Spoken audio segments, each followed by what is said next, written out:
Bienvenue dans cette vidéo. On va parler d'un framework très important, c'est le framework ARE. Peut-être que tu connais déjà. Si tu ne connais pas, il est essentiel de le voir. Et si tu le connais, je vais te parler un peu de comment je l'utilise et comment je conseille aux personnes de l'utiliser au quotidien et de façon hebdomadaire. Donc le framework ARE, 2A, 3R, donc A-A-R-R-R, ça veut dire quoi? Donc le premier A, c'est l'acquisition.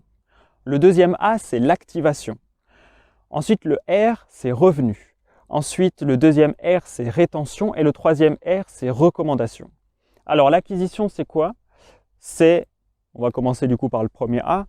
L'acquisition, c'est informer les gens que tu existes. Ou en tout cas que tes produits ou tes services existent. Donc, qu'est-ce que ça peut être? Ça peut être, tu parles à quelqu'un, tu te présentes, tu dis, ben voilà, je suis entrepreneur dans tel domaine, je fais ça. Bon, ben là, tu l'as informé. Il n'est pas forcément client pour autant, ça ne te rapporte pas forcément de revenus, peut-être qu'il ne va rien en faire de cette information, mais il est informé que tu existes, que ton entreprise existe. Tu viens de faire de l'acquisition, tu viens d'informer quelqu'un de plus. Ça peut être aussi quelqu'un qui découvre ton site internet. Bon, ben, quelqu'un qui découvre ton site internet, peut-être qu'il ne va pas te contacter, ou peut-être qu'il va le faire, mais en tout cas, peut-être qu'il a découvert ton entreprise qu'il ne connaissait peut-être pas avant. Donc l'acquisition, c'est informer des personnes, si possible, qui sont dans notre cible de clients potentiels, histoire de ne pas perdre de temps à informer des gens qui ne seront jamais clients quoi qu'il arrive, d'accord? C'est informer des personnes ciblées que notre entreprise existe et qu'elle pourrait peut-être un jour les aider d'une manière ou d'une autre. Ok? Si tu apportes de la valeur, tu pourras développer une entreprise. Si tu n'apportes pas de valeur, tu pourras développer uniquement une arnaque. Et je déconseille les arnaques parce que c'est illégal ou très très mal vu. Voilà, donc si tu crées une entreprise, souvent c'est que tu es de bonne foi et que donc tu veux apporter de la valeur. Et donc il faut le dire, quand tu es capable d'apporter de la valeur, il faut informer les gens. D'où l'importance de l'acquisition. C'est le premier point. Si tu n'informes personne que ta boîte existe, bah, tu n'auras jamais de client parce que personne ne peut devenir client, parce que personne sait qui peut devenir client. Okay? Donc ça, c'était l'acquisition. Ensuite, il y a le deuxième A. Le deuxième A, c'est l'activation. Donc, activation, action, c'est quand quelqu'un fait une action par rapport à ton entreprise. Ça peut être quelqu'un qui va sur ton site internet et qui t'envoie un message pour avoir de plus en plus d'informations, ou qui prend un rendez-vous, ou qui t'appelle, etc. Donc ça, c'est quelqu'un qui fait une action par rapport à ton entreprise. Donc, l'activation. Par exemple, si tu as une chaîne YouTube et que quelqu'un s'abonne à ta chaîne YouTube, dans un premier temps, il a découvert ta chaîne. Sinon, il ne pourrait pas s'abonner, d'accord? Donc, tu as fait de l'acquisition. Peut-être qu'il a tapé un mot-clé qui a dirigé vers une vidéo de ta chaîne YouTube. Et ensuite, parce qu'il a bien aimé la vidéo, par exemple, il va s'abonner pour pouvoir en voir plus tard. Donc, il fait une action, l'action de cliquer sur le bouton s'abonner pour être tenu au courant. Donc, ça, c'est de l'activation. Voilà. Donc, informer et ensuite, faire en sorte qu'il y ait un maximum de personnes qui passent à l'action par rapport à ton entreprise, à ce que tu proposes. Ensuite, il y a les revenus. Donc, les revenus, c'est tout ce qui rapporte de l'argent.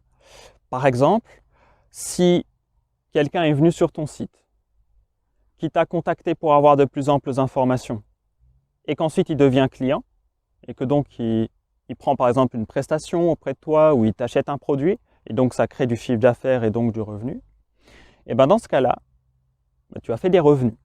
C'est aussi simple que ça. Donc la partie revenu, normalement, la plupart d'entre vous, vous comprenez assez bien ce que c'est. On peut avoir plusieurs sources de revenus dans une même entreprise, bien sûr. Donc après, ça dépend. Ça dépend des cas.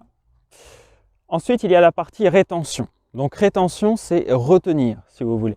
Donc c'est de la fidélisation, pour faire simple. Par exemple, un client qui achète une fois un de vos produits et puis un mois après, il revient pour racheter un autre produit ou le même. Il est fidélisé, au moins sur 2 fois. Donc la rétention, c'est comment faire pour que les clients y reviennent encore et encore et encore. Donc plus votre rétention est bonne, moins vous aurez à faire d'acquisition et d'activation, parce que quand les gens vont acheter une fois, ils vont peut-être acheter 2 fois, puis 3 fois, puis 30 fois, etc. Donc c'est extrêmement intéressant de regarder comment fonctionne la rétention dans son entreprise et ce que ça donne, et peut-être regarder comment on peut l'améliorer. Et ensuite, le dernier point, c'est les recommandations. Donc on parle parfois de bouche à oreille. Okay. Donc ça, c'est vraiment les recommandations de base que tout le monde connaît, etc. C'est très efficace. Cependant, aujourd'hui, avec Internet, on sait que beaucoup d'entre nous, on a des résultats qui sont parfois 10, 100, 1000 fois plus importants que le bouche à oreille grâce à Internet. Grâce, par exemple, à une chaîne YouTube bien développée, ou à un blog, ou à un site Internet, à des réseaux sociaux, etc. Donc, les recommandations, c'est plus large que juste le bouche à oreille. Il peut y avoir plusieurs choses. Et c'est intéressant parce que, vous voyez, si vous travaillez pour faire de l'acquisition, etc., et que en même temps, vos clients, ils en parlent autour d'eux. Peut-être qu'ils partagent sur Facebook, peut-être qu'ils en parlent à des amis, à des connaissances, etc. Et qui vous ramènent des clients, ça facilite l'acquisition parce que c'est quelqu'un du coup qui va découvrir votre boîte sans que vous ayez rien eu à faire, à part bien servir déjà vos clients actuels. D'où l'importance de faire en sorte que son produit, son service soit le meilleur possible. Donc là, on a vu les 5 points. Acquisition, activation, revenu, rétention, recommandation. Ces 5 points-là, ce que je conseille aux entrepreneurs que j'accompagne, à quasiment tous, c'est de travailler au moins, d'ailleurs c'est pas au moins, c'est au plus et au moins, donc de travailler sur un de ces 5 points chaque semaine, d'améliorer soit l'acquisition dans sa boîte, soit l'activation, soit les revenus, soit la rétention, soit les recommandations, et toutes les semaines améliorer au moins un des 5. Je peux vous assurer que si toutes les semaines, pendant un an, vous assurez au moins l'un des 5, en fonction de vos priorités dans votre boîte, au bout d'un an, elle ne ressemble plus du tout à la même chose. Elle a avancé, il y a des choses qui ont bougé, c'est sûr et certain. Donc, travailler à la semaine, c'est intéressant aussi, parce que du coup, mentalement, ça permet d'être dans l'énergie, d'être dans le mouvement. Travailler à la journée, c'est parfois un peu dur. On verra ça dans une autre vidéo. Et travailler au mois, c'est parfois un peu trop long comme distance pour un humain normal en tout cas. Voilà. Parce que quand on travaille au mois, des fois, pendant 2-3 semaines, on est à un rythme assez tranquille, puis on bourrine à la fin. Ou on bourrine au début, puis on se repose après. Donc, c'est un peu déséquilibré. Donc là, sur le framework art, l'idée, c'est vraiment de réussir à travailler chaque semaine sur au moins un des 5 points. Et là, vous allez avancer dans votre boîte. Alors ensuite, il y a parfois des questions qu'on se pose sur est-ce que je dois faire ça dans ma boîte ou pas? Il y a une façon très simple de répondre à ça. Il y a 2 choses importantes dans votre boîte. Okay? On a vu un framework pour analyser votre boîte ou n'importe quelle boîte d'ailleurs. Et là, on va voir quelles questions se poser et qu'est-ce qui est vraiment important dans notre boîte. Pourquoi ce framework il nous aide? Sur quel point il nous aide? Tout ça, ça nous aide à travailler sur 2 points. Un point qui est la qualité de notre produit ou de notre service. Okay. Et le deuxième point, c'est le développement de notre clientèle. Donc, tout ce que vous faites pour votre entreprise ou pour vos entreprises, ça doit soit participer au développement de la qualité de vos produits et services, soit participer au développement de votre clientèle. Si ça fait ni l'un ni l'autre, c'est que c'est probablement pas un truc qui vous aide dans votre boîte. Voilà. Donc ça, si vous avez un doute, posez-vous la question. Ensuite, si vous avez un produit ou un service qui satisfait déjà vos clients actuels, mais que vous n'arrivez pas encore à en vivre de votre entreprise, faites une chose très simple. Fais une chose très simple. Concentre-toi sur le développement de ta clientèle, sur une semaine ou un trimestre, jusqu'à ce que tu arrives à en vivre, parfois 2 trimestres, peu importe. Concentre-toi sur le point à développer. Voilà, ne te concentre pas sur les 2. D'accord?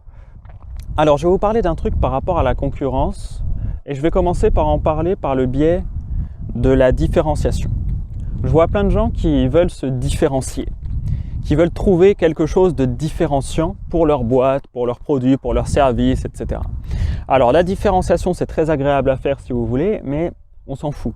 Enfin, en tout cas, moi, je m'en fous et je recommande aux entrepreneurs qui veulent avancer le plus vite possible de s'en foutre. Pour une raison très simple, en fait. C'est que vous êtes unique en tant qu'humain. Tout le monde est différent. Okay? Donc, par définition, vu que tout le monde est différent, vous êtes déjà différencié. Donc, si vous êtes vous-même dans votre entreprise, vous allez forcément apporter un service, un produit. Vous allez forcément avoir une entreprise différente des autres. Donc, fais en sorte d'être toi-même et tu seras forcément différencié par définition. Alors ensuite, on va enchaîner sur la concurrence directement. Si tu donnes ton maximum dans ta boîte pour l'améliorer et que tu fais en sorte de servir au mieux tes clients, d'avoir le meilleur produit ou service possible, on s'en fout de la concurrence. Tu feras ta place et tu feras la place maximum que tu peux faire avec ce que tu fais, peu importe ce que font les autres ou ce qu'ils ne font pas. Donc la concurrence, se comparer, tout ça, c'est toujours néfaste, c'est toujours négatif, c'est toujours une perte de temps. Donc fais tes trucs, fais-les le mieux possible et tu iras forcément le plus vite possible. Que les autres aillent rapidement ou lentement, après on s'en fiche. C'est juste toi qui compte ce que tu fais ou ce que tu ne fais pas. Alors maintenant on va parler un peu des objectifs. Plus tes objectifs sont précis, plus ça va t'aider, plus ça va te driver naturellement au quotidien. Donc les objectifs, il y a 4 grandes familles d'objectifs pour simplifier. Donc il va y avoir les objectifs sur tout ce qui est famille, loisirs. Donc par exemple partir en vacances.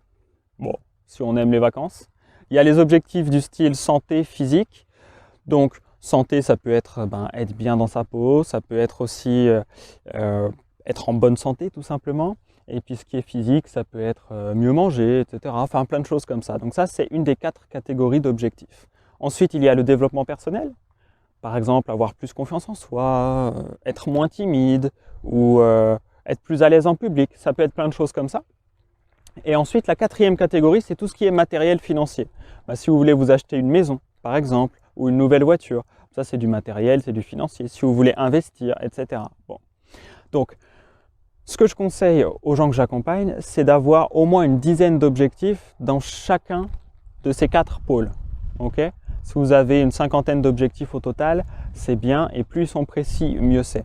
Ça va vous permettre de mieux savoir où vous voulez aller, et donc de développer un peu plus votre vision en seulement quelques minutes ou quelques dizaines de minutes.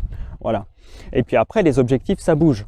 Donc peut-être que dans 3 mois, vous aurez peut-être changé sur un point ou sur un autre, et peut-être qu'il y a un objectif qui ne sera plus aligné avec ce que vous voulez dans la vie. Donc là, vous le changerez.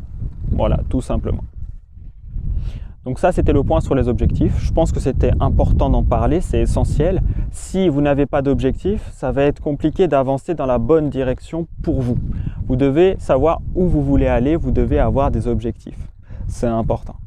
C'est là-dessus que je finis cette vidéo. Prenez soin de vous. Si vous avez des questions, contactez-moi et à très vite, peut-être dans une prochaine vidéo, peut-être en direct.